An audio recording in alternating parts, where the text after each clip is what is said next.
The trench was now finished.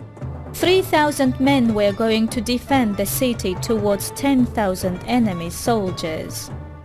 The Muslims had positioned themselves at the skirts of Mountain Sal.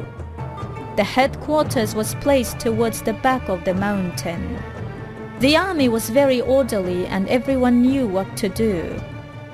The enemy could be seen at the horizon. They were not very orderly and didn't look anything like an army. When they saw the trenches, their morale became bad. They had never seen or heard about a trench like this. The people of Mecca, who were idol worshippers, became worried against this defense. They realized that this war wouldn't be as easy as the Battle of Uhud. The trench at the front lines of Medina had left the enemy in amazement. Their morale was down and their plans fell to pieces. They wouldn't be able to get inside the city of Medina. It would be impossible to get through that trench. It was both very deep and wide. The battle was going on with each side throwing spears at each other. The enemy had circled Medina. The battle was continuing and a couple of horsemen from the enemy soldiers had managed to cross the trench by jumping over. One of these horsemen was a very wise and important enemy of religion. His name was Amr. He was brave and was very good at using weapons. No one would want to fight with him. After crossing the trench, he yelled, "Isn't there anyone brave enough to fight me?" Hadrat Ali jumped forward, asked for our Prophet's permission. "Dear Prophet of Allah, if you let me, I won't go and fight him." Ali was a very brave and courageous man and never escaped from doing anything. He would wield his sword at the front line of each battle. He was a hero that the enemy soldiers were afraid of. But despite this, our Prophet didn't give him permission to fight. When nobody came forward to fight with this enemy of religion called Amr, he yelled once again, "Is there no brave man amongst you that will come and fight me?" Ali couldn't just stand there, and he asked our Prophet once more, but our Prophet still didn't let him. When Amr saw no one come forward still, he began to behave like a spoiled child and started making bad remarks. He shouted, "Will no one come into the wrestling field?" Ali jumped forward from where he was and asked for permission once more. "I will fight him. Please, let me go." Our Prophet knew Amr very well. He could do some harm to Ali, and so for this reason he said, "You stay where you are. It's Amr who has come." Ali wanted to show Amr his place.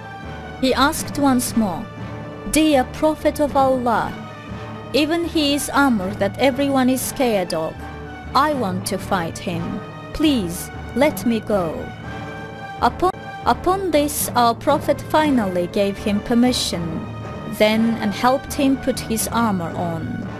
He gave him his own sword called Zulfikar.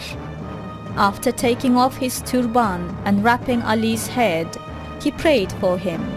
"Dear Allah, my uncle's son Ubaidah fell in Badr, and my uncle Hamza in Uhud. I only have my uncle's son Ali left with me. Please protect him.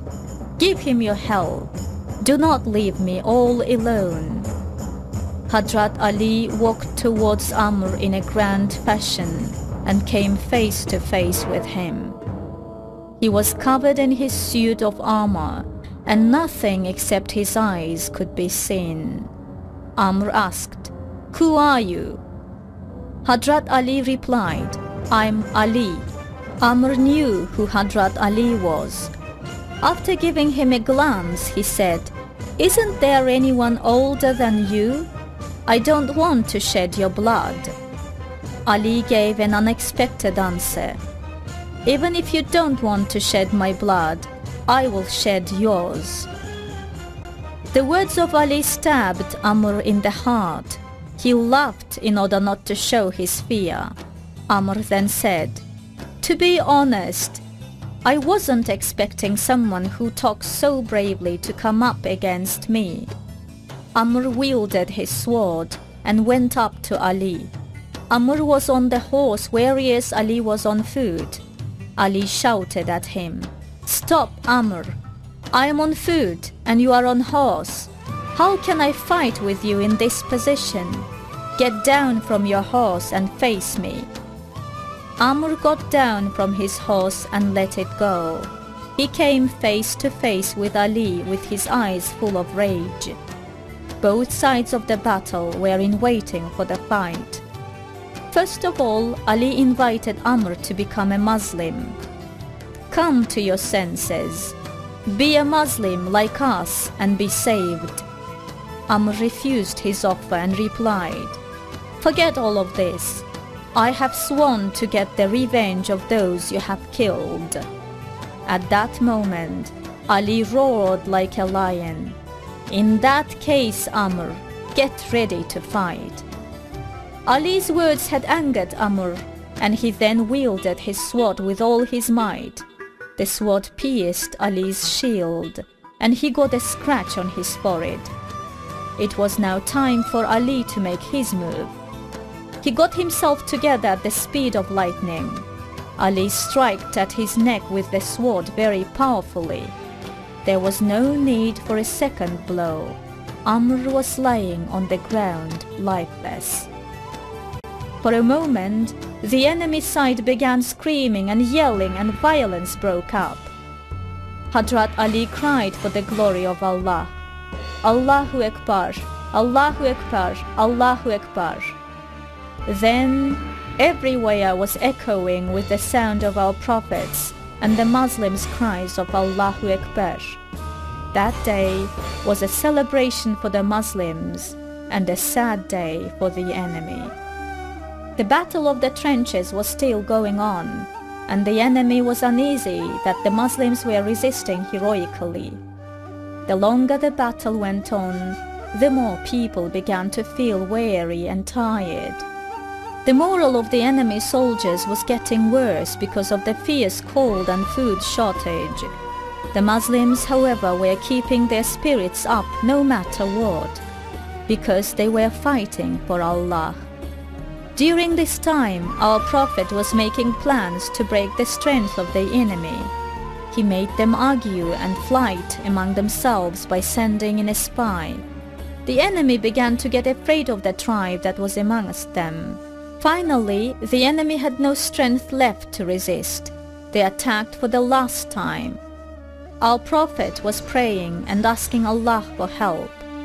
"Dear Allah, if you wish allow so many of these Muslims to die, then who will believe in you?" The fighting continued up until the night. Then, in the middle of the night, Angel Gabriel appeared to give the good news. The enemy was going to be destroyed. Our Prophet thanked Allah endlessly. It was the 6th year of Hijrah, immigration to Medina. The Muslims of Mecca wouldn't leave the people of Medina alone. During that time, the battles of Badr, Uhud and Trench had taken place. The Meccans were now trying to stop the pilgrimage. However, the Muslims were willing and eager to see the Kaaba they were praying towards 5 times a day. They were feeling anxious to get there. The Muslims trusted Allah and believed that this anxiousness wouldn't last long. One day, our Prophet gave the good news and said, "You will definitely get inside the Kaaba, Masjid al-Haram."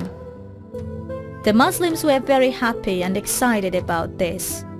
They started preparations immediately. Our Prophet set off on the journey together with 1,400 people. It wasn't the right time for the pilgrimage. They were intending to go to Umrah, but the Muslims weren't armed, and our Prophet only allowed them to take their swords with them. This was just for their security on the journey. They also had 70 camels with them in order to slaughter. Our Prophet had chosen the forbidden months for the Umrah. The Arabs respected the months called Muharrem, Recep, Zilkade, and Zilhijjah. They considered it forbidden by religion to battle during these months, and this is why they were called the forbidden months. Our Prophet announced that he didn't want any battles to be held by choosing these months. The people of Mecca opposed once again and would say, "We will not let the Muslims enter Mecca no matter what." But the Muslims didn't care about this and continued on their journey. They then arrived at a place called Hudaybeya. When the Meccans saw the Muslims advance in their journey, they began to panic. They sent ambassadors to make an agreement. Our Prophet attended meetings with these ambassadors of Mecca. They came to an agreement, also agreed to certain terms and the rules. Right at that moment, something strange happened. Someone was seen to throw himself among the Muslims. They looked at him carefully and saw that it was Abu Jandal, the son of the leader of the enemy, Suhail. Abu Jandal had been honored by Islam. The polytheists were very angry at what happened. They put him in chains and threw him in prison, but somehow he had found some way to escape. A written agreement had been made, and in that agreement it stated that if any Muslims from Mecca go into Medina, they will be returned. It was hard not to give Abu Jandal back because this might break the agreement. Without wasting any time, Suhail came to ask for his son. Our Prophet asked for Abu Jandal to be given to him. He said, "If I need to, I will break the agreement." Our Prophet couldn't make his mind up. He knew what sorts of things Abu Jandal would suffer if he was to give him back. On the other hand, if he didn't give him back, the agreement would be broken. He didn't want this to happen for many good reasons. He unwillingly gave Abu Jandal back to his father. Abu Jandal was crying for help. "Dear Prophet of Allah and Muslims, how can put me in the hands of the enemies of religion? You know that they will torture me and make me suffer. Are you all willing to let this happen?" The scene was tragic. Our Prophet and all of the Muslims were very distressed and upset, but they didn't want the agreement to be broken. Abu Jandal was delivered to his father, who was an unbeliever. Our Prophet was extremely sad, but unfortunately, he had no other choice. He gave Abu Jandal his advice. "Dear Abu Jandal, be patient for a little while longer. Try to bear the difficulties you are facing. Ask Allah for its reward. Allah will find a way for you and other lonely Muslims." This situation struck in the hearts of the Muslims like an arrow. They didn't know what to do. It was our Prophet who had made this decision. They didn't dare to ask anything about it. Umre couldn't resist and asked, "Dear Prophet of Allah, why are we giving him back to the hands of those idol worshippers?" Our Prophet gave this answer, "Dear Umre, we have made an agreement with them. It says in our religion that we must keep up to our promises. We cannot betray our promises."